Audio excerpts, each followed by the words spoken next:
How you guys doing? This is the Shenko N Spence show, and we're back. We're live. Um, it's uh, Been a while, Spence.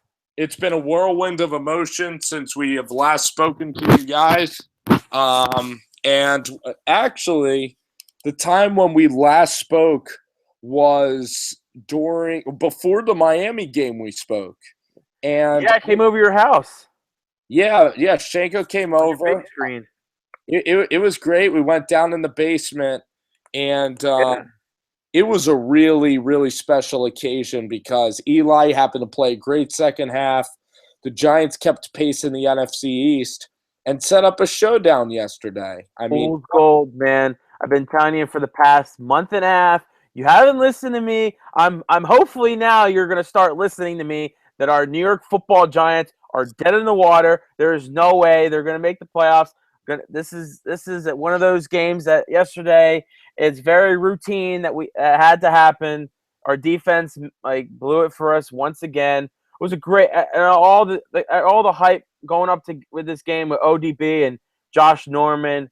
It definitely lived up to expectations and more, and it was an exciting matchup to watch. But I really just want to dive into what yeah, ODB's antics yeah, on sure. yeah. That's what the fans want to hear. They don't want to hear about me, about like what we ate at my house because we were having Nobody Oreos. does, even though you gave me some good snacks. They don't want to hear about like my basement and the TV experience and the Miami game because everybody's pissed off right now. And I looked at yesterday's game, and I guess we should talk about the topic that of Odell Beckham.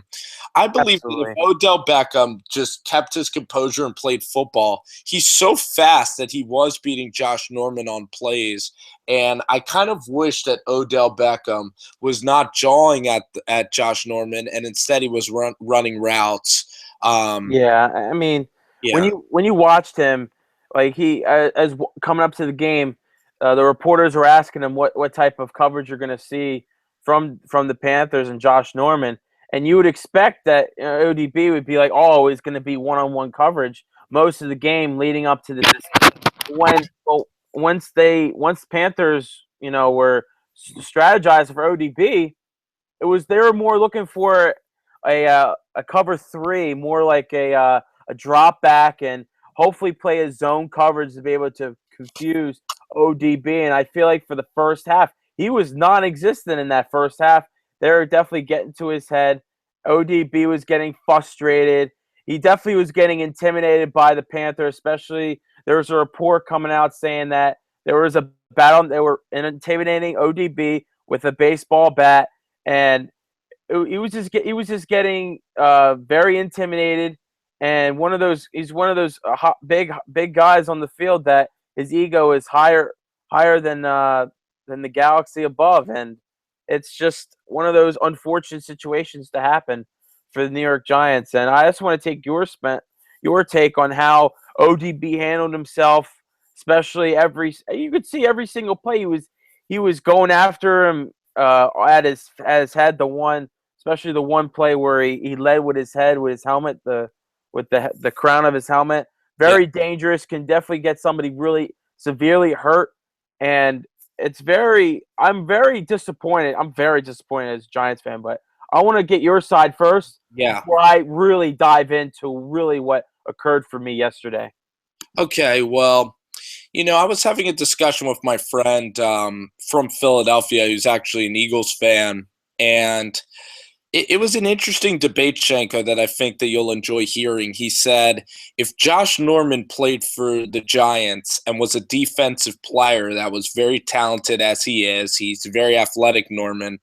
But Josh Norman's antics are to always get under people's skin, and sometimes he'll do little things like pushing after the whistle, grabbing the face mask, talking so much trash to the other player. And if you're a wide receiver in the NFL, you can't play that type of game. I mean, you could talk trash and all, but you can't be physical. because the refs, as a wide receiver, your job is to run routes and to not, interfere with the defensive player, where the defensive player can kind of be the physical and can kind of be the instigator. And so the Eagles fan asked me, would you be a fan of Josh Norman? And I'm kind of more of an old school type of like James Harrison, Brian Urlacher, Lance Briggs type of fan, where I do like strong hitting safeties, but I just feel like it's so extracurricular what Josh Norman decides to do on the field, and it is really frustrating to watch Josh Norman and his antics, because a part of me really looks at Norman and thinks that the guy is a hothead himself, and I think it's hard. I think it's hard to like Josh Norman because he talks, he yaps, he annoys me. He angers me. And if he was on the Giants, even though he'd be so talented, I don't know if I could really cheer for a guy that purposely tries to instigate people. He is a bully. He's not a classy individual player, but at the same time, is Josh Norman effective? Heck yes. Is he one of the best cornerbacks in the NFL, like Richard Sherman? Yes. Would I like to have him on the Giants? I mean, I just don't think – I kind of like the quiet types or the types that simply go out on the field, make plays, and don't need all this extracurricular, all this dancing after the play. And it's not there's nothing more to it. It's not a modern thing. It's not a race issue. It's not a modern football play. Modern football players, they always have to be hot. A lot of modern football fans really say that you have to be like dancing after the whistle, and it's just part of the culture, and we're not going to go back to the 1980s. But I think you should try to replicate that. And I just want to hear from you, Shenko. Would you like Josh Norman on the Giants? Because the guy is a flat-out star at his position. Yeah, he's a flat-out baller, but especially when he plays at his level, he's definitely a premier corner in his league. I put him up there, especially Richard Sherman. He's kept DeAndre Hopkins, these great receivers, at bay. And when you watch Josh Norman, it's very frustrating because he'll talk all this smack on the football field, but then, behind the scenes, he'll just go to these local radio stations and be this big, classy guy, brings up his opinion about ODB, and, he's just a big hothead, especially in the media aspect of things. And he's not the type of guy that you want to bring into a locker room to bring to the Giants organization. So I want to lead into ODB. I think that especially Josh Norman, I think he's selfish. And you know what's a great bullying tactic? Because I will admit Norman he's very intelligent at getting under people's skin. He instigates everything. But yet, like when the official comes to talk to him, he backs away and says, "I wasn't doing anything." Like he's very wise as the bad guy. He knows when it's time to stop. He's very crafty in his craft, and I'll give him that. Right, and he's a great intimidator, and he definitely got under ODB skin. If I'm watching game film about how to stop ODB, you just got to watch the Josh Norman game yesterday, because you can easily get under this guy's skin. He's still very immature. He's a second year in the league. And ODB is just one of those players where he could be easily be rattled, and there is no excuse whatsoever for his actions yesterday. As a Giant in the Giants organization, nobody takes tolerance for this, especially if Bill Parcells was coaching this team in the 80s. This would never happen. Oh, man. Like, ODB would be benched. He wouldn't even be allowed to see the field for the rest of the year. And you could see Tom Coughlin, like, nobody's even going up to ODB and saying, "What are you doing? You got to stop doing this. You got to be a bigger man. You're a leader on this football team, and you're not making a difference for us." And the problem I saw yesterday, I saw the receivers coaches talking to ODB, and nobody else was. Nobody was going up to him, helping out ODB, trying to calm him down. And he's just Yeah, I see him on the TV screen. He's still yapping to the receivers coach. He's yapping all the way down the sidelines, still yapping. And then all of a sudden he says, "Oh, I'm sorry, this and that." But as a teammate, I don't know. He's such a cancerous guy in the locker room. I think he's actually worse than Deshaun Jackson, especially I think from a fan's perspective. I've never seen a guy yap so much in my entire life about just being frustrated with being down, his team being down, and his team just fighting for a playoff spot. I understand the emotions are high, especially they've been hyping it up all week about this matchup, the undefeated Panthers. But there comes a point in time where you have to put your ego aside. You just got to play the game of football, and that's the big reason why ODB is not. He's not a Giant in my eyes. He does not resemble Giants football at all whatsoever.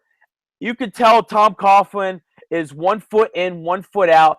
Jerry Reese I think, has had enough. The Maras have had enough of this debacle. I mean, you're seeing Giants fans leaving early yesterday. Very disappointing. Maras should take this on notice, and you gotta be like, those are big eye openers as Giants fans, and you have to change the momentum in the locker room. And I think Tom Coughlin, it's his time to go. And if Tom Coughlin knows that his job is in jeopardy and he knows he's going to be leaving at the end of the year, why not approach ODB to make a difference, and why not take him out of the game? And he didn't even take him out of the game because obviously he wanted to win the game. He still wants to try to keep his job, but you just don't see that same fire and same passion that Tom Coughlin has, which it should resemble in the entire organization, that we need to go a different direction, especially at offensive coordinator, defensive coordinator. Need to bring in more talent for this Giants team, and you just got to basically start over. And you just got to ODB needs to be more mature, and Well, I wish the best for him, and I really hope he doesn't appeal. Get this suspension out of the way, yeah. and play out these last two games, and we just move forward from this. It should be a learning experience for everybody watching, Well, most certainly. yeah.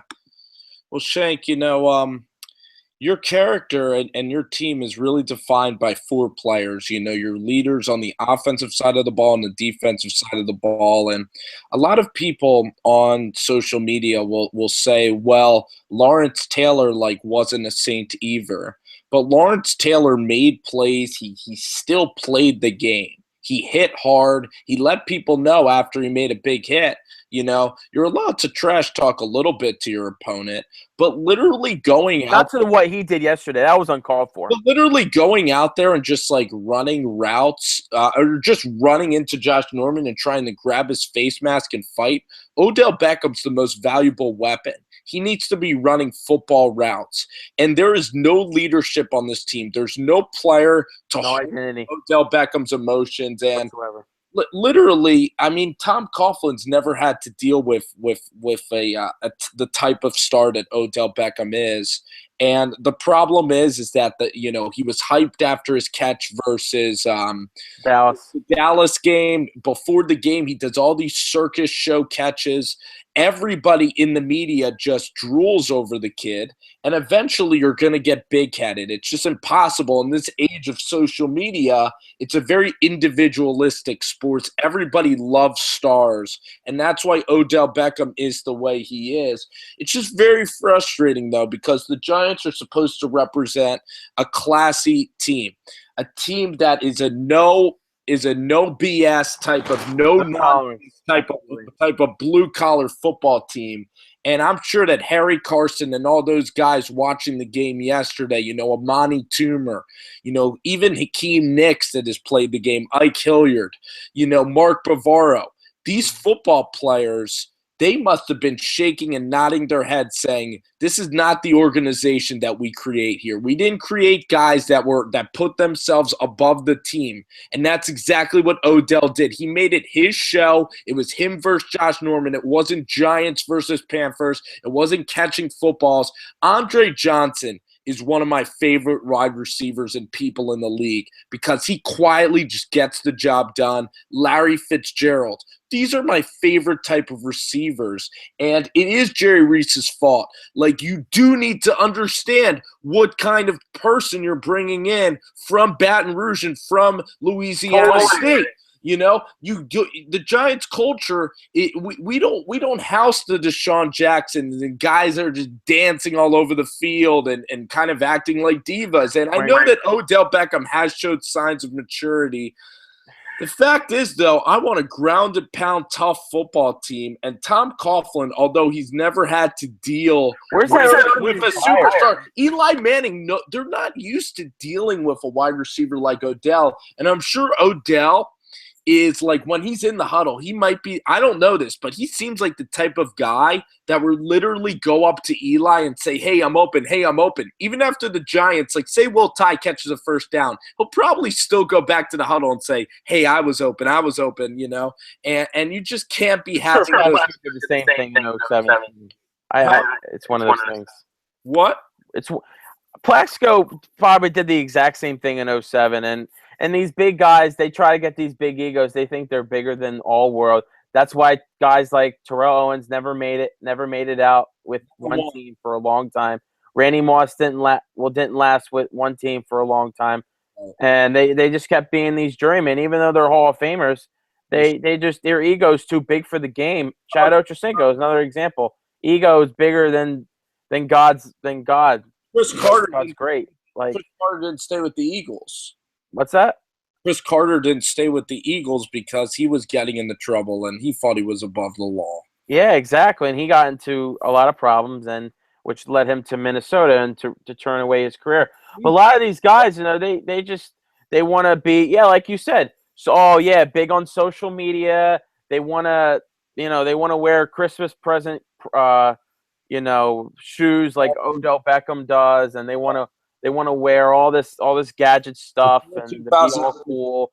And you can see ODB he was doing a ballerina dance. I'm looking at it, I'm like, what are you doing? This is not ballerina, stuff that you do when you're in high school and, you're just having a good time. No, you're playing an NFL football game. You are a professional. Don't seek glory. That's what Bill Parcells has preached to his players, even when he coached. Don't seek glory. Don't be an eye guy. Phil Simms, I was watching the America's game of 86 Giants. Don't seek eye, don't seek glory. That's what Phil Simms and that entire, all those players like Joe Morris, led by Phil Simms, Lawrence Taylor, Carl Banks, Harry Carson. I can go on and on. These are guys that know how to win, and they should bring in more mentors into this locker room to help guys out, because there is no identity on this football team to bring in like guys like, I mean, who's going to mentor you? A Jason Pierre-Paul who tore off his index finger just so he can have fun. Like, he was our leader, but I don't consider him a leader anymore, especially what he did off the field. I lost a lot of respect for him after he did that. Hurt us the whole season. He contributed to the Giants having the worst defense in NFL history, and there's no guys to help out. You need this mentorship. Tom Coughlin is not enough.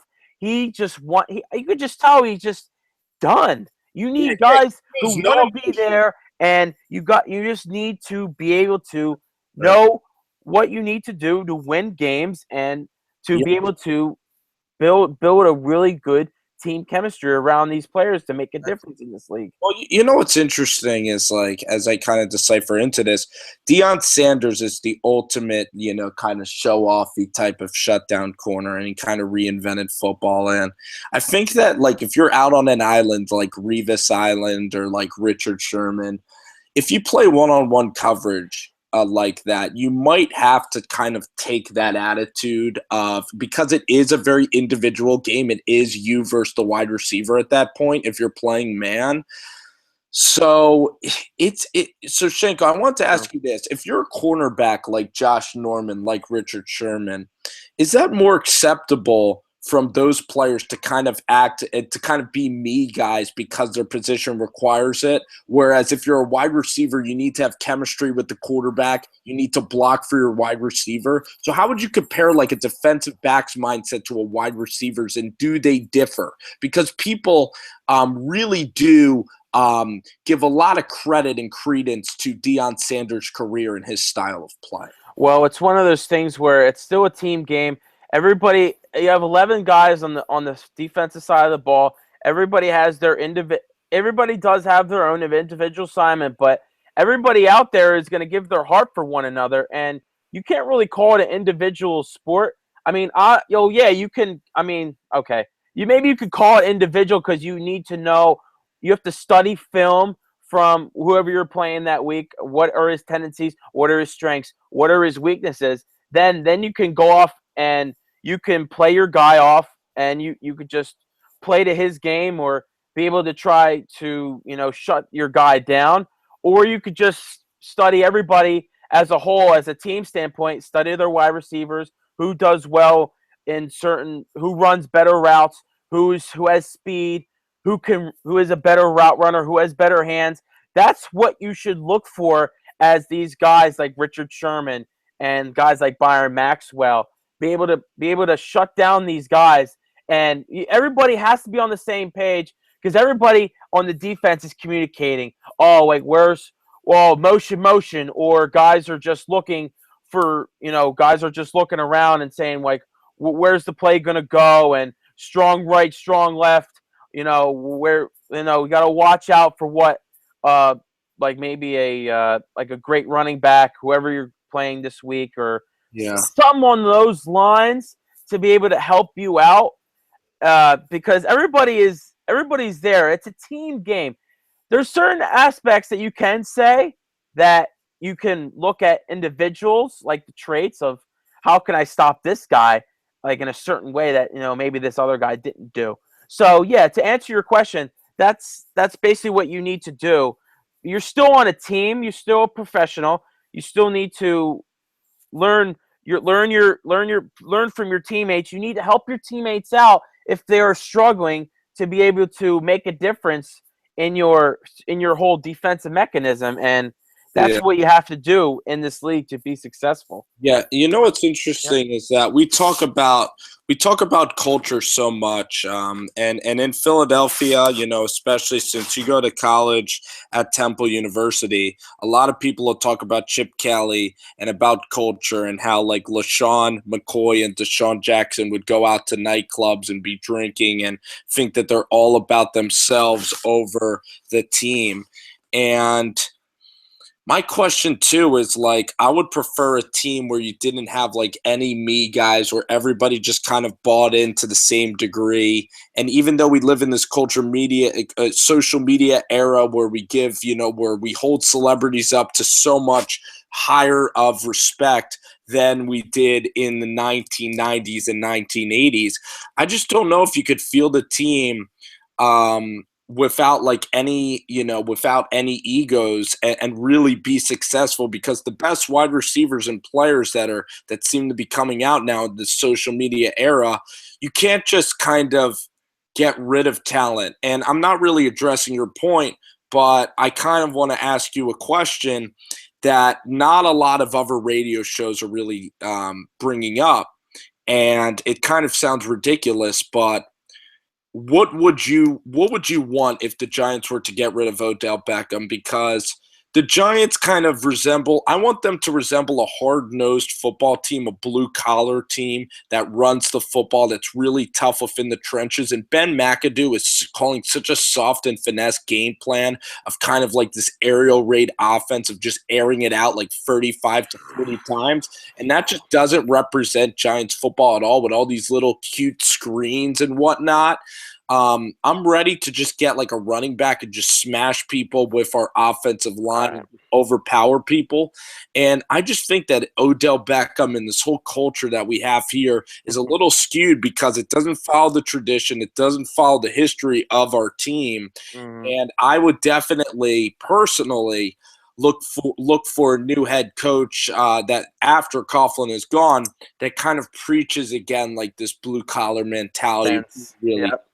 All right, guys. I'm gonna address this point, and you guys. I hope you guys are listening out there because I have a lot to say to your question, Spence. First off, Odell Beckham, you need to keep. He's a core player that he's just very immature right now. He's a young guy. He's second year in the league. You get rid of him, then who else you're gonna get? You're gonna get another first rounder who could end up being another bust. And I just want to be able to acquire more talent because got stuff like that with Odell Beckham being immature, going after guys and being like that. You can definitely fix that. You just have to learn his lesson. Keep it clean 100%. And he just needs to talk to people who have been in this league to mentor him. I think he'll be fine there. That's okay. Number two, Giants are not going to make the playoffs. Okay, I'm just going to put that out right now. I've been saying this for months now. Skins are winning the division. Okay, Tom Coughlin's gone. So what that means is McAdoo. So once they bring in a new coordinator, they're going to bring in a new offense. Once they bring in a guy like Shaw, like a new head coach, you're going to have to bring in a whole new coaching staff because he's going to want to bring in his guys. And to go off your point, Eli Manning is going to have a huge say of who's going to be the next head football coach because it's going to be a very tricky situation because in the second year of Eli being in the Ben McAdoo offense, it's going to be very difficult of who you're going to hire next because Eli's already comfortable in the system. Are they just going to dump McAdoo and they're just going to dump that entire coaching staff and Eli's going to have to start all over, especially with Eli only having a limited amount of years left in his prime? And it's going to be an interesting situation. They're going to have to bring in a guy that's going to be okay with McAdoo because I really don't want to see McAdoo leave. And because Eli's already comfortable with that system. But I know for a fact that the next head coach, Eli's going to have a huge say of whoever going to come in. Either it's going to be a Brian Shaw.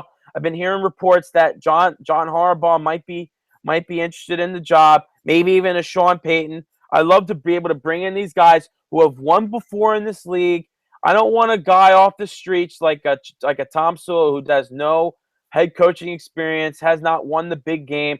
I'd like to bring in a guy who knows what he's doing, is very similar to the Giants system and what they run and what Giants offense, what the Giants organization is all about, being a class act, don't be an eye guy like I've been talking about. And that's what it's going to come down to when it's going to be interesting in the next couple months how everything's going to unfold. yeah. And what's going to be the best for this organization going forward. Yes, Shenko, you laid out some great points. And, for Tom Coughlin, like if he wants to return one more year, it has to be a Super Bowl run. And yeah, I know, but he already did this last year, Spence. I know. So just analyzing, I thought that the Giants had talent this year. If the Giants if the Giants would have somehow made the playoffs, it would have been really fun because in the second half versus Carolina, they played beautiful ball. They played well versus New England. Their defense showed flashes for some reason of stopping people, and a lot of it was self-inflicted wounds. But what the team is missing is their secondary. I think Rogers Cromartie's making about $8 million a year. Overrated, overpaid. Which is so just preposterous. The amount of money that he's making, and Prince Amukamara is making like $6 million a year. Oh my God! These guys are not good. Rogers Cromartie is not good. He drops interceptions. He's not a lockdown corner. Spagnuolo has these guys playing so far off the ball, and we have no pass rush at all. So. Nope. When we play elite quarterbacks, we get torched. And Carolina simply took their foot off the gas. And New England, their passing attack isn't even spectacular because their wide receivers, when they played the Giants, they're not the type that could just like burn people like at Arizona or even at Carolina. Like Shenko, I think you'd agree that Tom Brady and everything is kind of a short passing guy. And Absolutely. you don't have the weapons Runs the that protection. New Orleans had. You look at the New Orleans game, complete and utter disaster defensively. The Washington game, the second game, they made Kirk Cousins look so comfortable. He had all day to throw. The Dallas drive, the Atlanta drive at the end of the game when the defense needed to stop, they were just so freaking awful. Ryan Fitzpatrick going down there and just torching. Our secondary was just burnt toast the entire season. Entire season, absolutely. I couldn't have said it any Everything better myself. from McBride to Trayvon Wade. The worst is Hosley. I mean, he is just horrendous. Scrubs Horrendous Hosley. all year, Spence. They're all scrubs. Once you get rid of a guy like Antro Roll, there's no identity anymore. You're There's right. just guys bringing in like Unga. You tap it on with injuries, lack of experience, and there's not these coaches don't really help them out much because it's the same stuff every week. It's like, what are they doing in the weeks preparing? Like, they haven't learned their lesson from losing games, like losing 10. You're up a 10-point lead with Dallas. You're up a 10-point lead with Atlanta. You're up a 10-point lead with New England. You're up a 10-point lead with the Jets. Like, it's just like, when are you going to learn from these guys? Like, these guys are not meant to start. They're like the Sixers, for crying out loud. You can't start these guys if they're going to keep making the same mistakes every week. Why are you going to keep going with these same guys? And it goes right back up to management. It goes right back up to Jerry Reese. And you got to bring in talent to be able to make a difference for your football squad. And the Giants, dude, just don't have not made the right personnel decisions in the past couple of years to really make them a top-tier defense in this league. They haven't. They're sitting back and just letting the league pass them by. And you're right, like, there's just it's weird though, Shenko. Like, I look at Eli and I still think Eli is very talented, and as much as we want to rag on Odell, like, he could make some big time plays like you said, so we should probably keep him around and just hope that the next head coach can get him to learn to win football games and stay with the process. But the bottom line is that this team would have been fun in the playoffs. Eli and Tom they do have experience winning. Joe Flacco and Ben Roethlisberger, quarterbacks do perform better in the postseason, and we outlined all the possible games that they could have won in this weak NFC. Yeah. And that's the frustrating part, is I really wanted to see this team in the playoffs, because as a fan, you're going to go, what are you going to go, 7-9 or 8? Make a run. And you're going to get you're going to get a middle of the road draft pick. You're just in no man's land. And in the NFL, you could catch lightning in a bottle. So some people, Shenko, and I want to get to your point. I want to get your point on this. Some people say either one or two things about the Giants. This is the first thing they say. They say, and I've been on this side most of the year, and I might reconsider my stance, but this is kind of my side that I've been saying all year. The Giants are a team that at 5-8, and even Troy Aikman said this. We were thinking this during the first half. 6-8. Yeah, he said it 6-8. They're one of the best 6-8 teams ever. They've had the lead in the final minutes of games. They've gotten snake bit at the end of games. They don't know how to finish. They're really close. And if they would have made the playoffs, they would have made a run. They're a talented team with Eli and Odell. They simply don't know how to win close games, and they were a good team all year. And this is what they say. If you turn a couple of plays over, they could be a 10-6, 11-5 team. They said if you change a couple of plays in those games, you could be a 10-6, 11-5 team. And then there's the other side of the coin, which is where you've been on all year, saying that would be fool's gold. This team is atrocious. It's time to clean house. And they're not a good football team, and they're flat out not talented at all. And any win they get is just because of pure fortune. Thank you, Spencer. You're finally on my side on this. Those are the two options. You're mostly option 2. Yeah, it's one of those things where Oh, you watch your team for 100+ hours. You see the same stuff every week: blown coverages and miscues here and missed tackles here. One of the most poorly missed tackle. Well, they can't make a tackle for their life. Basically, was what I'm trying to say. They're very poor on fundamentals. They need to go back. They need to go back to square one. They gotta play. They gotta get in the trenches. They need to get more pass rush on quarterbacks. You need to be able to bring in, like I said, bring in more talent because a lot of these guys are new, like Jasper Brinkley, Unga, and these guys who have not been in this league long enough to actually have the experience to make big plays and big moments. And you could, like you said, we could easily be 11-5, 10-6, but it comes down to one thing: you are who you are. There is no points for second place. And that's just the way. It's just the caption this year. It's like, oh well, you guys blew a 10-point lead in the later of the year and the beginning of the year. You are who you are, and you have nobody to blame but yourself. And it's one of these years. It's just a learning experience for a lot of these guys. And I hope we make some huge changes, which Merritt has promised to us, that if we don't make the playoffs, we're going to see some huge changes for the Giants organization going forward.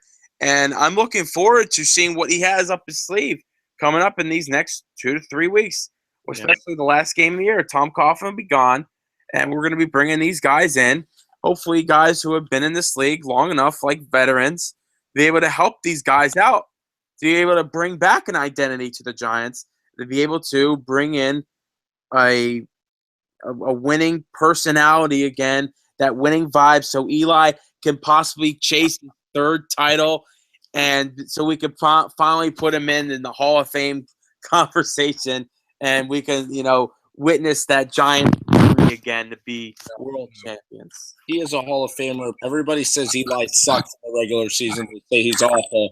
Guess what? He's 8th all-time in touchdowns, so that they can kind of look at that stat for a long time and just sink that into their skulls.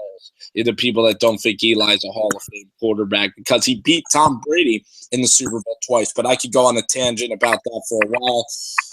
What I'd love to see is I want to see the Giants. I know that their need is in the defensive backfield, in terms of like starting out with Prince and DRC and analyzing that whole situation, and their linebackers, like we always are playing Herzlich and Craig Dahl and all these guys that just are simply not talented enough. But the point, and I know you're getting upset, the point is, though, I would like it. There is this guy out of Notre Dame, this linebacker. I want a middle linebacker that is a leader of the defense, because John Beeson, I think we might be paying him something like $9 million a year. Yeah.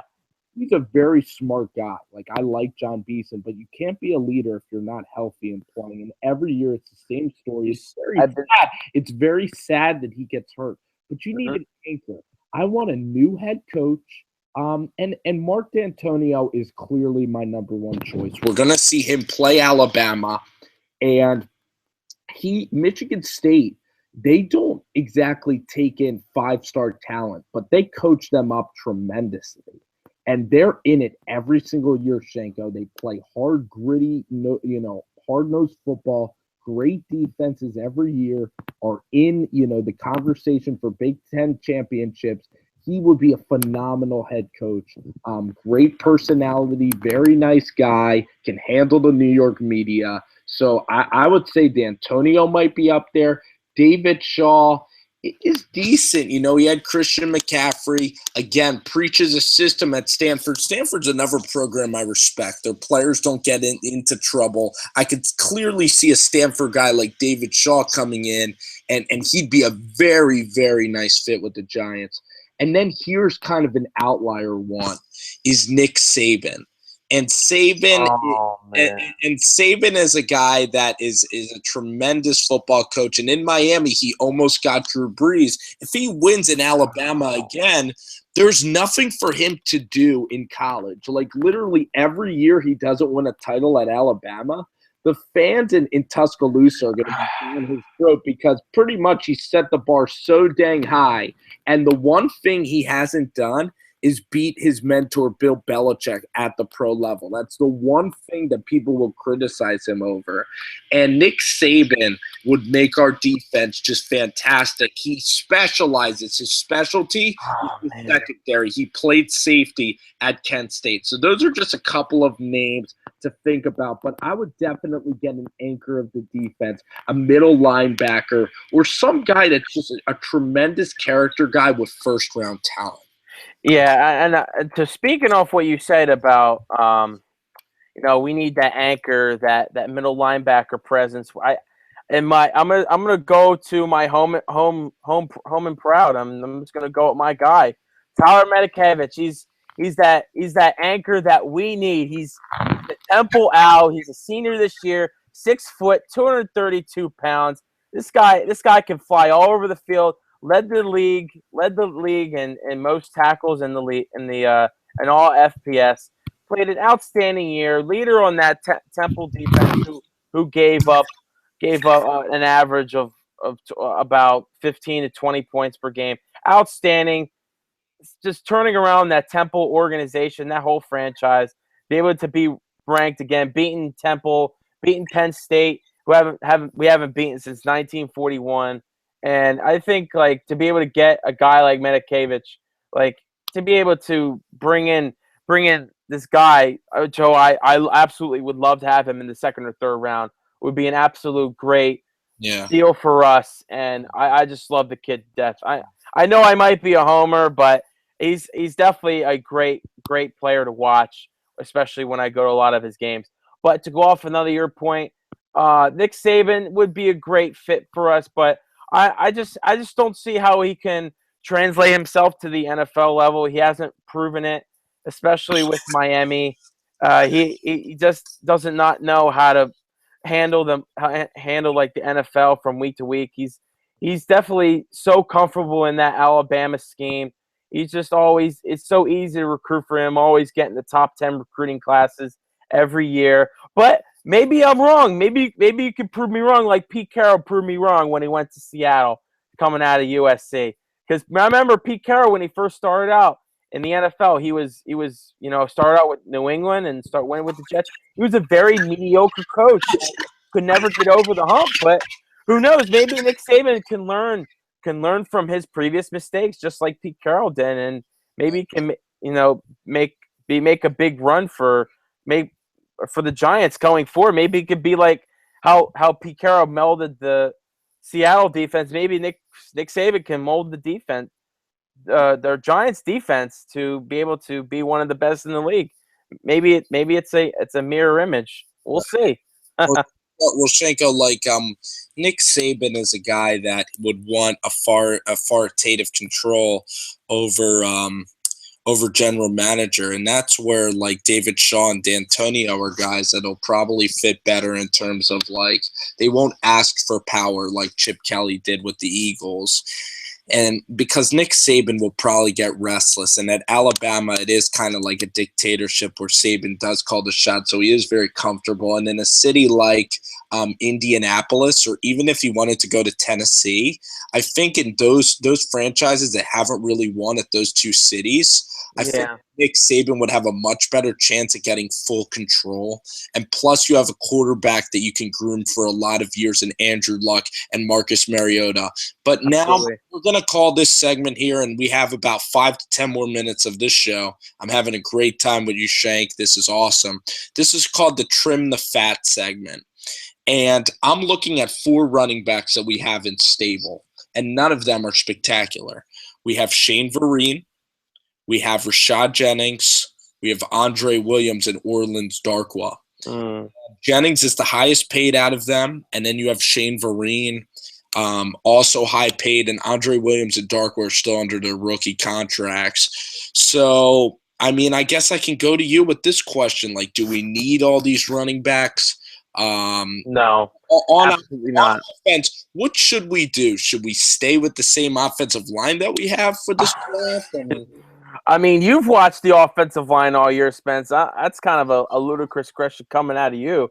I'm a little surprised that you're going. Should we change up Oh, our offensive line? supposedly, Our I'm offensive line can't run block for dear's life. I mean, they're yeah, all you could first say round picks, all man. these injuries we They're all have. first round picks, so you can't just Yeah, I understand, but they're abandon. first round picks, but they haven't produced at all. So you might as well get other guys who, you might as well keep drafting like the Browns have drafted quarterbacks. Maybe they'll hit dynamite in this draft or somewhere in the offense. No, I would love to have a guy like Mike Upati from the Cardinals. Guy's really a good trench guy. Definitely knows, how to block in the trenches. Love to have a guy like him. You definitely need to grow. Definitely have to get guys in free agency. Hopefully, you can get a guy like Upati or somebody who can really make a difference on your offensive scheme. so Then also with our offense, especially with our running backs, I think Jennings, we should definitely look to trade him. I think he's starting to decline, especially he's been with Oakland a couple years. Usually for a running back's lifespan doesn't really last too long in the NFL. I think that his time has passed. I really think you should trade him or release him, especially try to get some assets, some young guys, because you definitely, like I said, it's still a running backs committee because you don't know who could be a big difference coming out. And and especially we could also look at a guy, maybe trade up in the draft to possibly get a guy like Travis Henry, because I love the way he plays. He's a dark horse runner. I love he could just put a team on his back. Same with Christian McCaffrey. I'd love to have a guy like him be able to make a big difference for our squad. And I really do like Shane Vereen, especially he's definitely a receiving threat. You should definitely keep him around for a good while. I really like his scheme, the way he carries himself on the football field. Definitely another weapon for Eli. And Orleans Darkwa, I think you just need to give him more touches. I think he just the jury's still out on him. I really think McAdoo should, bring him into the offense more. Maybe run him off the tackles. I think he can, once he gets in the open spaces, he really hits the hole hard. I've watched him over especially this year. He definitely hits the hole a lot harder, a lot better than the other guy I'm thinking about, which is Andre Williams, because I think he's a shell of himself now. I think he's just a guy who is going to be a journeyman in this league, and I think I'd be okay with him just right. letting him go, and because he's not really doing well on the production side of things. And I think that you keep New Orleans, keep Vereen, and possibly look to trade Jennings and look Yeah, to be able to get some good assets. Maybe we can make guys like Darkwa or I'm sorry, McCaffrey or yeah. Henry. Like how far we get in the draft, maybe we can move up. Hopefully, I'm, get top 10 pick. I'm going to tell you what I think of this offense. I think that this offense, everybody looks at all the glitz and glamour. They see Odell, they see Eli, and everybody says, like, oh, they characterize the Giants as either good Eli or bad Eli. And looking at this season, I think Eli Manning I just think that it's unfair to judge him because it's a one-dimensional attack. There's no threat of running the football. There's no rhythm. He's playing in a completely foreign system, and he's really had a lot of success this year with it. So Eli Manning is not the issue. He's going to be good for another 3 to 4 years, and just knock on wood that the guy can continue to stay healthy. But when you look at all these close games, a way to win close games is in the fourth quarter. You need to literally have a 4 to 8 minute drive that results in either a field goal or touchdown. And that results on running it the first 2 plays in the middle of the field, keeping the time running, and then maybe having a 3rd and 3 and connecting with a tight end connecting with a tight end or Shane Vereen, like you mentioned. And the Giants have 2 guys in Vereen and Donnell, and they symbolize a West Coast offense. There hasn't really been like pass catching tight ends, with the New York Giants ever, stemming from the Kerry Collins years. And I know it's kind of a hybrid and new position to just have like a predominantly pass catching tight end or running back. But I like Shane Vereen. He's a hard worker. He's a winner. But at the same time, I'd love to see Orleans Darkwa really become the primary back of this team. And it just irritates me how the Giants want to go up tempo. So there is this wide receiver out of Arkansas. His name's Hunter Henry, and I want a tight end that's big and can block. Like Jason Witten's a guy that literally can block. I want a staple at that position that you can get in the second or third round. Not a guy who's so explosive like an Eric Ebron. Like you don't need an Eric Ebron type of tight end that could just kind of be so athletic and catch passes. I want a guy who's rock solid who can run block because I really do think McAdoo needs to go. You need to have a pro style offense. Even like the guy Greg Romans of Buffalo who wants to pound the rock a lot.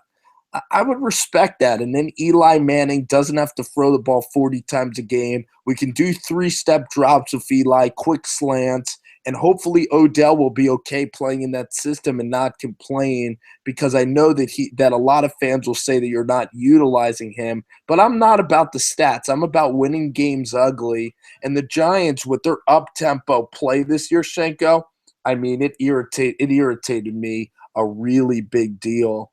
The fact that literally Shenko, they were just doing no huddle and snapping the ball 15 seconds left when they know their defense is horrible. So why the heck are you going up tempo when you got to let your defense rest and you got to keep that other offense off the field. Yeah, absolutely. I couldn't agree 100% with you. And yeah, I think you've covered everything we needed to cover tonight, and that's them all, Shenko. I know. Awesome. You definitely hit out of the park with this one.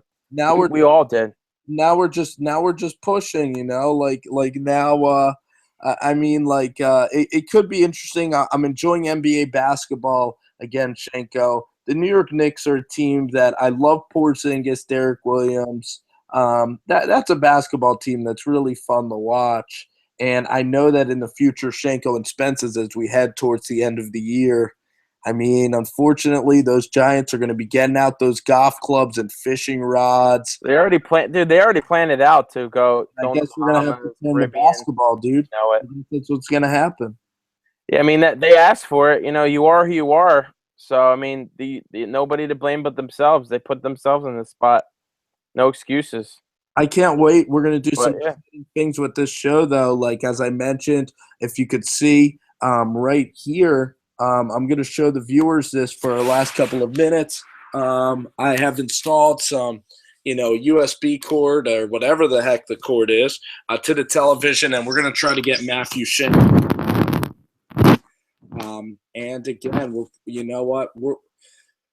We don't make excuses, Shenko. These games are going to be meaningless, but we're probably still going to be podcasting, dude, because that's what we're going to have to be. I mean, we have to because now we're on break. Now we have a lot more time. We don't have to go to we don't have to write a paper or you do other stuff too. Very nice. Other boring stuff. I could talk this all day long. We can keep going, but everything has to come to an end.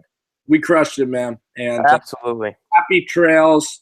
Odell hopefully can learn from this, man. It was a heck of an episode. I hope you guys enjoy it. Take care.